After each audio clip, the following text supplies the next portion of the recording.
Okay, we'll give you 15,000 to the home gallery. Yes. Para mapili mo yung mga upgrades mo. Parang shopping spree. Well, they call me, dalawang pangalan, second string quarterback and a mistress. Sino ngayon ang magbabayad ng monthly ng 100 million na inutang ko? Yes. Na pagpupunta kayo sa builder, kasi nga, I don't... Have a realtor go with you. You have someone go with you. Lang, They're gonna tell you. Oo.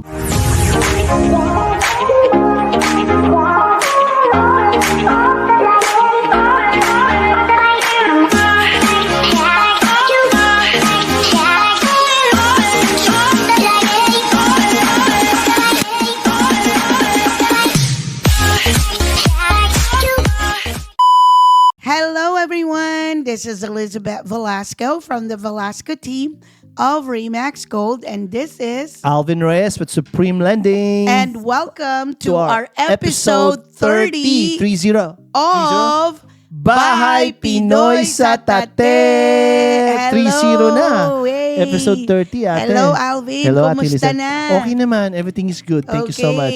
So, anyway, we have an interesting topic. Very interesting to. Kasi a lot of consumer doesn't know about this.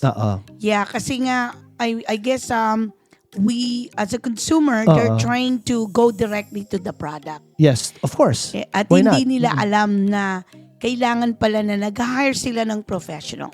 So, our topic today is, why do you need a realtor when buying a brand new home? Home, correct yan. And you know naman ako, ate, I've been working Yes. with builders. Actually, that's my gig. That's my flavor. I work with Yes. Richmond Homes and Taylor Morrison. Yes. I'm actually their second. They call me like the secondary. secondary ako. They call me to dalawang pangalan, second string quarterback and a mistress. Sa akin kasi Ano binibigay. What they do is all the loans, the in-house lender nila, pag hindi nila magagawa, they go to me. Yeah, kung halimbawa yung in-house lender ng Yes. builder, Oo. hindi ma-approve yung Yung loans. buyer Oo. o yung loan, Oo. then they resort to you. Yeah, they call me and Alvin, can you do something about it? Because the fact that they're very limited when it comes to their products. Yeah, why is that? Tell me, bakit limited sila? I know most builder, they don't even do Down payment assistance. Yes. They don't. I don't think so. They even do the California Dream for all. No, they don't. They I don't. mean, why is that? Tell It's me. because they're not really a lender. They're a builder.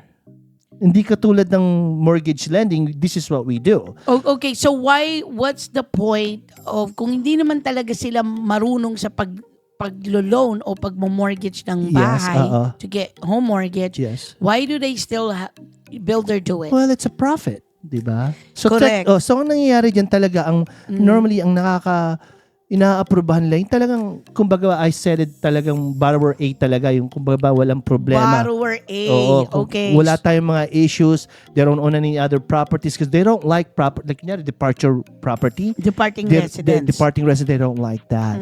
Oo. So they're very capped when it comes to that kind of, kumbaga ba, with that kind of scenario, tsaka also their guidelines when it comes to debt to ratio income. Maigpit talaga sila.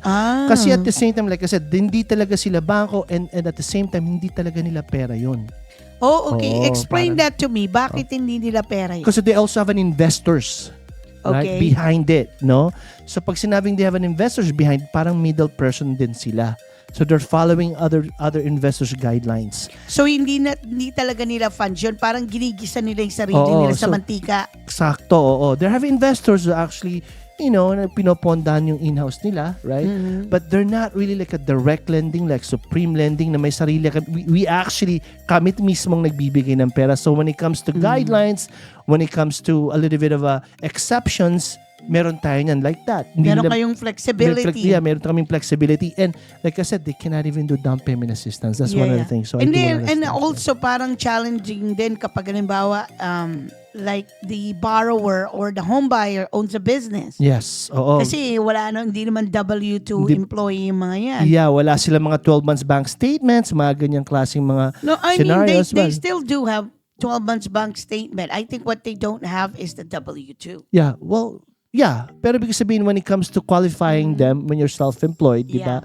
Alam naman natin, before you get qualified pagka self-employed, you have to have 2 years history na tinatawag or 2 years income tax, di ba? Right? Okay, yeah, tax returns. Tax returns. But the problem is that, alam naman natin, mga self-employed, like us, we want as much as possible, ayaw natin mag-claim ng income eh. Oo nga, para mas maliit ang tax. Yeah, so a lot of these builders that I work with, hindi nila kayang gawin ng loans, pero we can do 12 months bank statements lang Correct. to qualify for income. So yun ang mga, ibig sabihin they're very limited when it comes to flexibility talaga. Okay. And also, Alvin, I wanted to ask you, kasi parang napapansin ko, yes, most builder, they will give like incentive, di ba? Yes.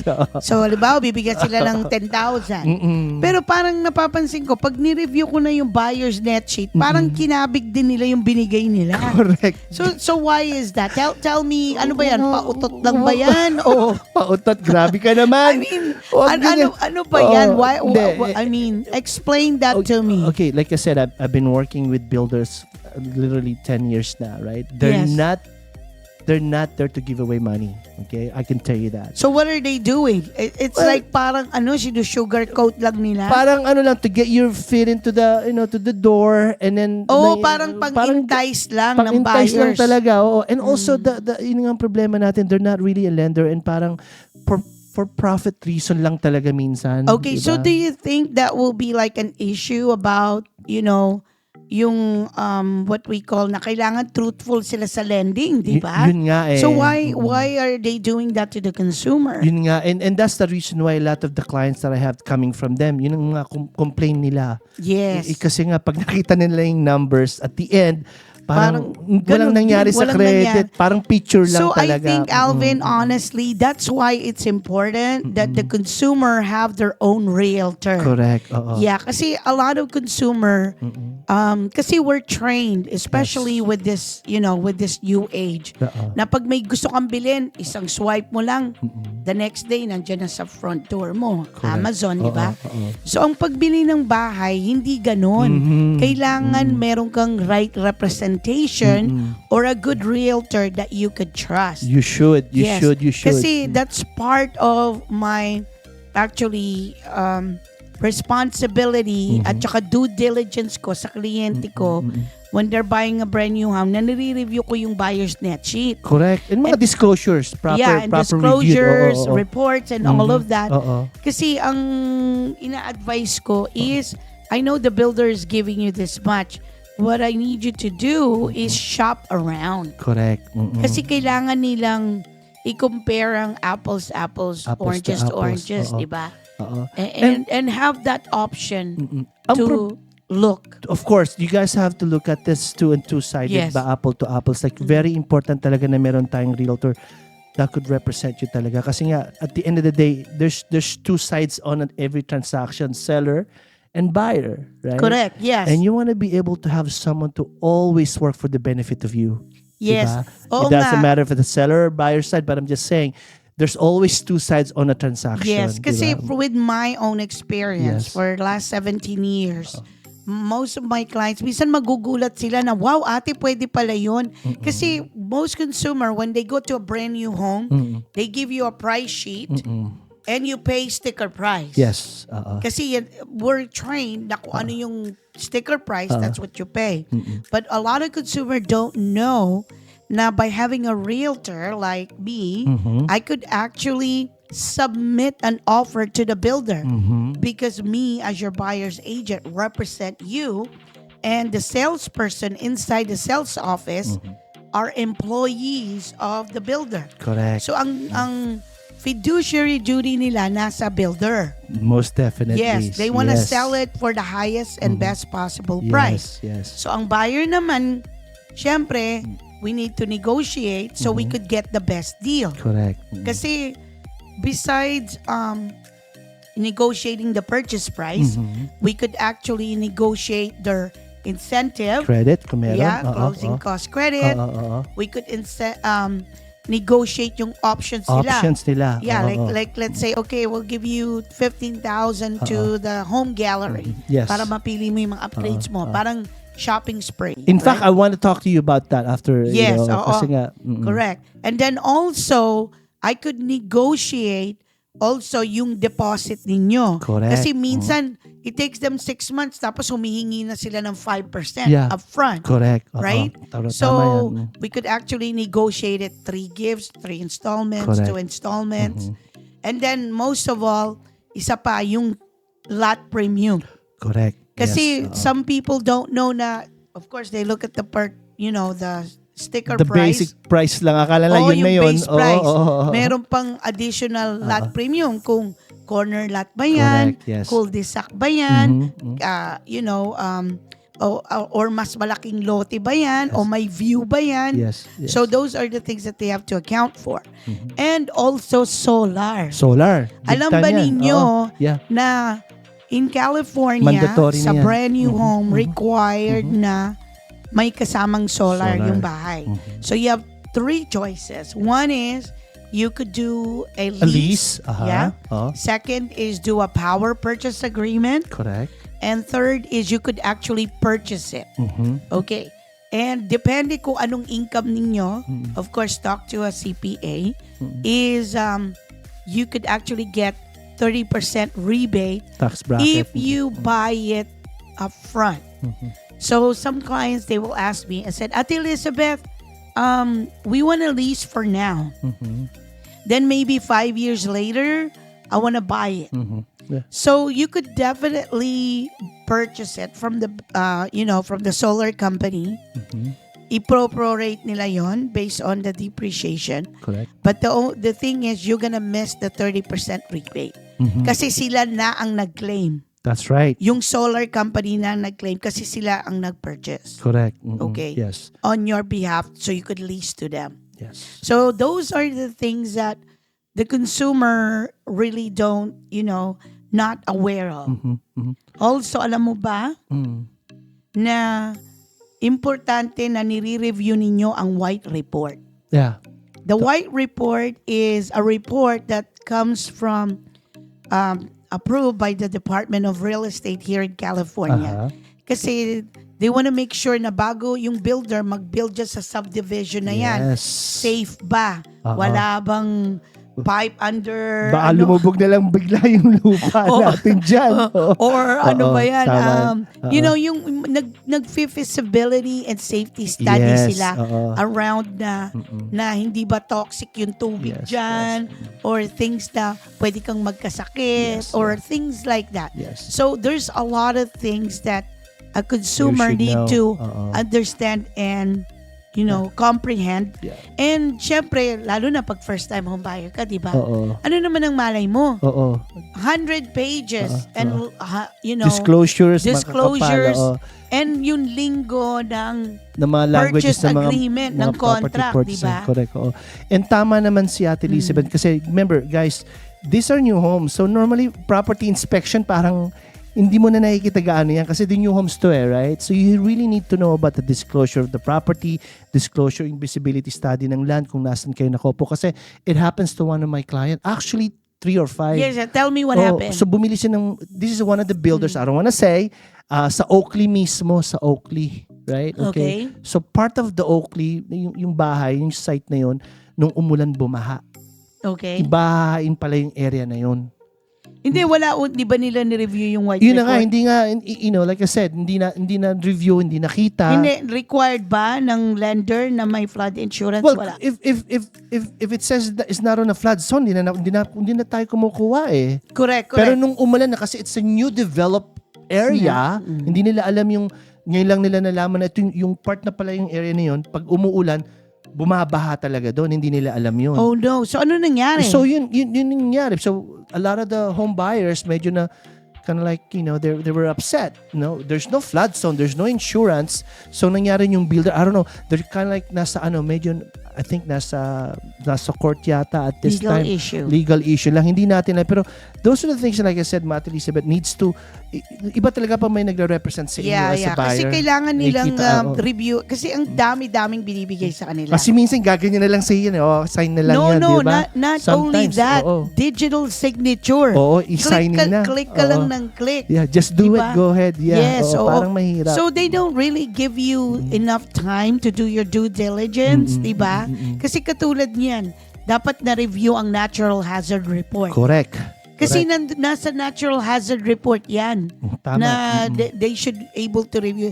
So siguro wala silang realtor, Oo, wala. hindi Wala na nga, review. puro seller lang talaga kasi lahat dumirekta sila Oo. sa builder, di ba? Correct. Oo. So it's very important talaga. Isa pa, Okay, what happened to your other client naman? Ito naman ang client ko naman. Hmm. Paulit-ulit, guys, you know, when you go to the auction rooms, para ka nasa Disneyland yan. Para ka nasa La La Land. Correct. You're like a kid in a candy parang store. candy store ang daming ano. When you go to a design center to pick your upgrades and options. Ito lang ako, and I work with them, I work with the builders, but as a loan officer, nakikita ko kasi yung numbers Correct. So, paano umaakyat.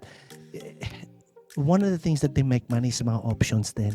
Oo, kasi 4 na beses ang patong nila. Oo, 4 na beses ang patong nila. Correct. And remember guys, a lot of mga ibang options parang hindi naman nag-add sa value ng bahay. Correct. Diba? O then, magkakaroon ka ng problema sa appraisal. Oo, magkakaroon sa problema sa appraisal. Tapos hindi mo alam yung cap mo as a loan amount, yung approval mo. Marangyari sa akin lagi. Alvin, after option of nadagdagan ng 80,000, 100,000, di ba? Yes, Kung ano-ano they nang have to nilagay. be really careful. Be careful.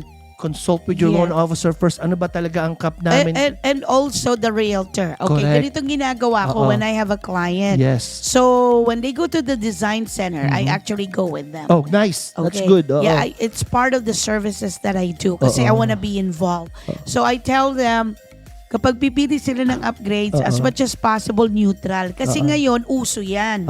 So 5 years from now, hindi na uso. Outdated na yung bahay mo. Naman yun. Okay? Oo. So you want to make sure neutral siya. And do not over-improve. Yun. Kasi ang nangyayari, kapag over-improve ang bahay mo, una magkakaroon ka ng problema sa appraisal.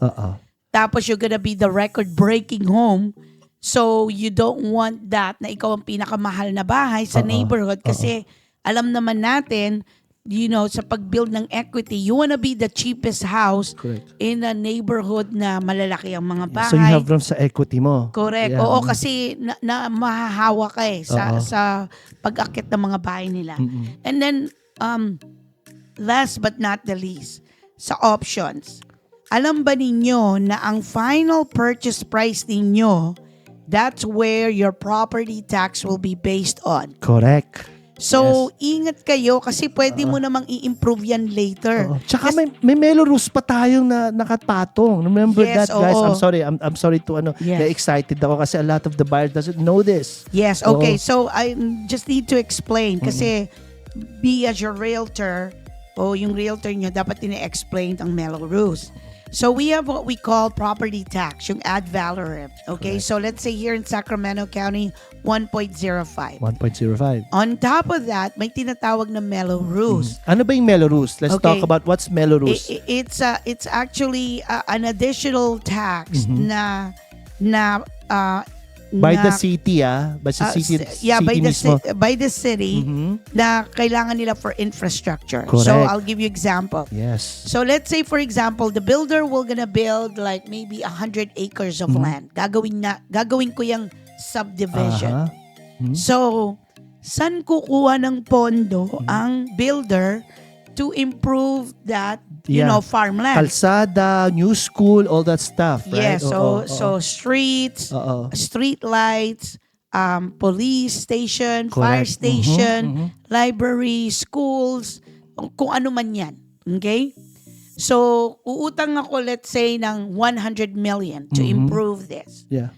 So, kukuha sila ng municipal bonds. There we go. So, sa government. So, yung municipal bonds, pauutangin dito. Sa builder? Yes, sa builder. Actually, sa city. City pala, I'm sorry. Sa city. And then, sino ngayon ang magbabayad ng monthly ng 100 million na inutang ko? Yes. So that's why when, as your realtor, me as your realtor, when we review the disclosures, kailangan makita natin yung tax breakdown. Yes. Kasi nandoon minsan, ito 30 years to pay lang. Ito 20 years to pay. Ito 40 years. Ito indefinite. Walang katapusan.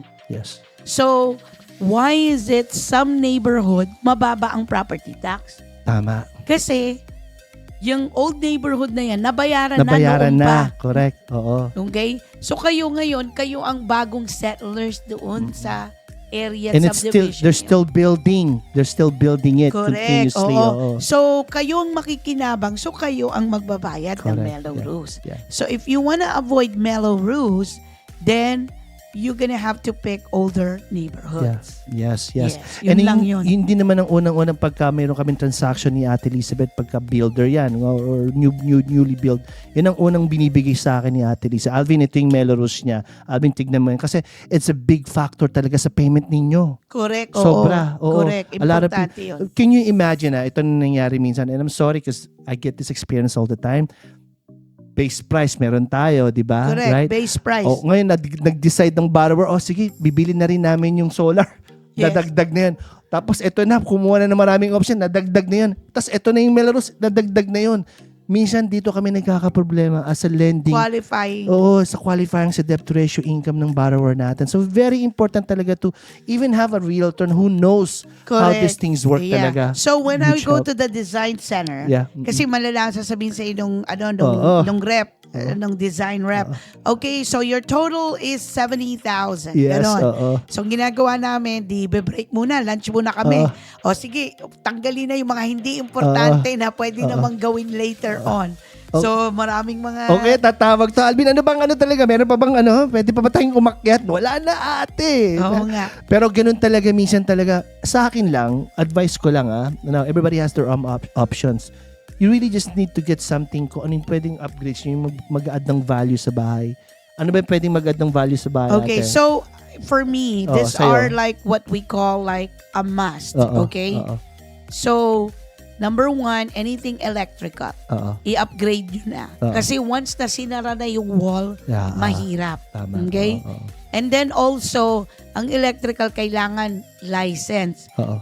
Ayaw naman natin na basta handyman lang masunog ang bahay mo dahil mali ang pagkagawa, di ba? Tama. Okay. Second is anything connectivity.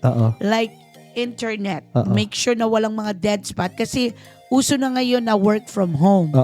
So, kung kailangan mo ng ng 5-cat, yung cable. Yung bago ngayon, yung updated one. Wi-Fi, anything like that. I highly recommend. Also, kasi ngayon uso na yung flat screen TV.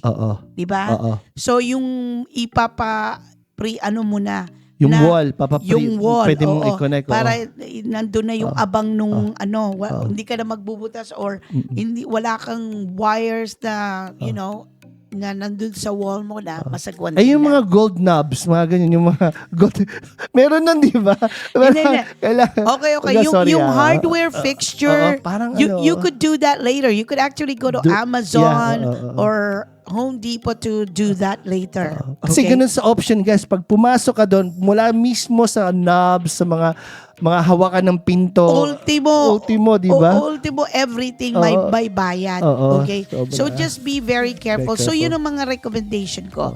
And then also, yung carpet, okay, if they're gonna do with carpet, kung gusto nilang pang matagalan, yung i-upgrade nila yung pad. Yung pad sa loob, sa ilalim. Kasi yung katulad ng bahay ko, my house is 20 years old. In-upgrade namin yung pad, kaya maganda pa rin. Hanggang ngayon, di ba? Yes, because of the pad, yun ang naglalast ng long. Yes. The same here. Sa bahay namin ganun din. And then, last but not the least, anything pre-plumb or pre-wire, take it. Yun.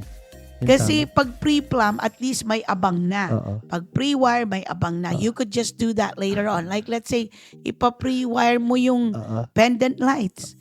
Bili ka na lang ng pendant lights later on. Tama. Yeah.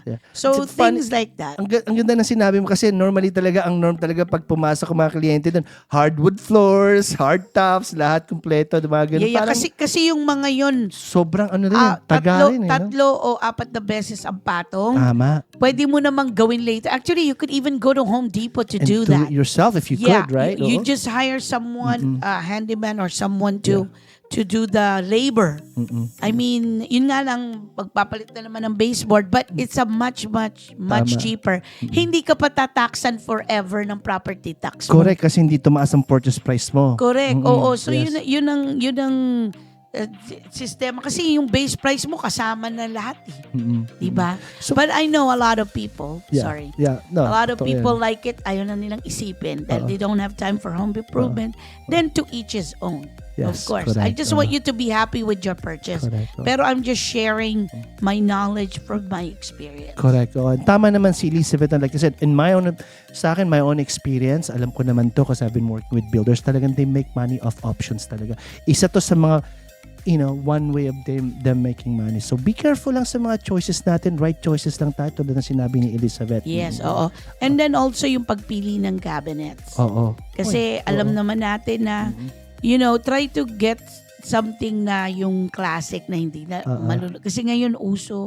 Dati nun uso, di ba Yung mga kulay, brown tone, oo. tapos naging white. Ngayon gray. Oo. So, Daming it's evolving, by season, di ba? parang ganun no?